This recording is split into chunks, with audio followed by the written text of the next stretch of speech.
إذا متابعينا الكرام في هذا الخبر العاجل والمهم، تعقلوا على هذا الميكروب هذا، تعقلوا على هذا الجزائري اللي قال لك اودي بانه غادي يمشي بالدراجه ديالو من الجزائر غادي يدخل لموريتانيا، ومن موريتانيا غادي يدخل المغرب عن طريق المناطق العازله عن طريق تيفاريتي، ومن المغرب غادي يمشي للصحراء الغربيه.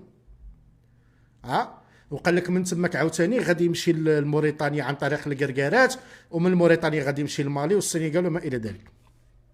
وانا تحديته قلت له الا كنتي راجل، الا كتقول على راسك انت الشواكر، انت تقاشر، قرب للمنطقه العازله. والله العظيم رجعوا للفيديو السابق اللي تكلمت فيه على هاد خونا، قلت ليه الا كنتي انت راجل قرب للمناطق العازله. ما علينا، خونا خاف وتراجع. يا ودي الرجله، يا ودي الرجله، يا ودي خونا خاف وتراجع. ما علينا، ياك هذه هي الخريطه اللي كان داير في الحساب ديالو، ياك هذا هو الحساب ديالو. ما علينا، هذه الخريطه اللي كان داير. قال لك ودي غادي يمشي من الجزائر وغادي يمشي لموريتانيا، ومن موريتانيا غادي يدخل المغرب عن طريق تيفاريتي في المنطقه العازله، ومن المغرب غادي يمشي للصحراء الغربيه.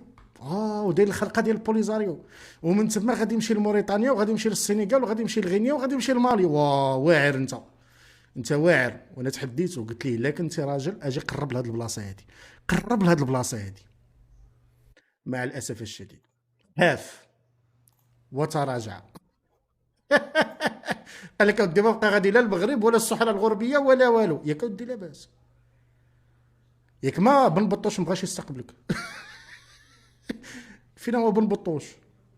ما قالكش اجي يستقبلك في الداخل ولا في العيون؟ لا لا لا لا لا، صبر صبر صبر صبر صبر. بن بطوش كاين في تندوف.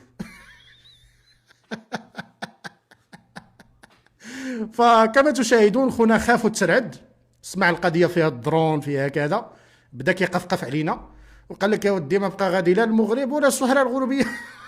بدل الخريطه ديالو، قال لك غادي يمشي لموريتانيا، موريتانيا يمشي للسنغال وغينيا ومالي. يا ودي يا الرجله، يا ودي يا ودي. شوفوا دار واحد الفيديو، شوفوا سمعوا. لا حول ولا قوة إلا بالله.